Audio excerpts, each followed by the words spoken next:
अस्सलाम वालेकुम नाज़रीन, केटी न्यूज़ में भली कार माया काजी राबेल। हेडलाइंस रेडियो बुलेटिन में अवां खे अहम ख़बर ॾी त army chief general Asim Munir Quetta region जो दौरो कयो आहे। ISPR चयो आहे त आर्मी चीफ खे ज़ोब में दहशतगर्दनि जे हमले बाबति ब्रीफिंग ॾिनी वई आहे। Army chief general Asim Munir शहीद जवाननि खे ख़राज तहसीन पेश कयो आहे। आर्मी चीफ CMH में हमले जे ज़ख़्मी जवाननि जी अयादत कई, जज़्बे जी वाखाण कई वई आहे।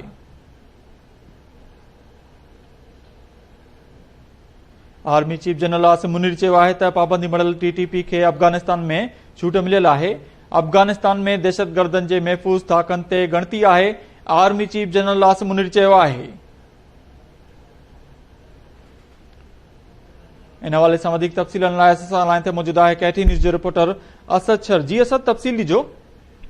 जी बिल्कुल, आर्मी चीफ सैयद आसिम मुनीर अॼु कोयटा गैरजन डिवीज़न जो दौरो कयो आहे ऐं ज़ोब में थियल जेको दहशतगर्दाना वाक़ियो आहे उन ते कोयटा में उनखे ब्रीफिंग बि ॾिनी वई आहे।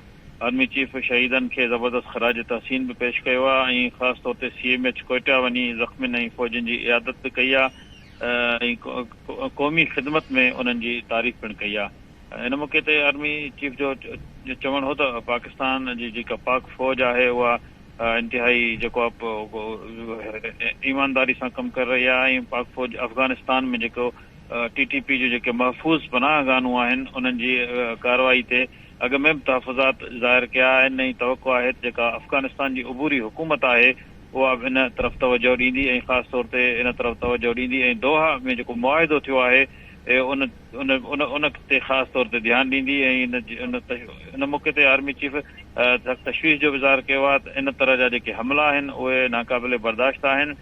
पाकिस्तान जे सिक्योरिटी फोर्सिस तरफ़ां मुअसर जवाबी कार्रवाई बि थींदी। आर्मी चीफ जो चवणो त दहशतगर्दनि ख़िलाफ़ ऑपरेशन बिना फ़र्क़ जे जारी रहंदो ऐं पाक फ़ौज मुल्क में दहशतगर्दी जे नासूर खे जड़ खां ख़तमु करण जे लाइ आराम सां न वेहंदी।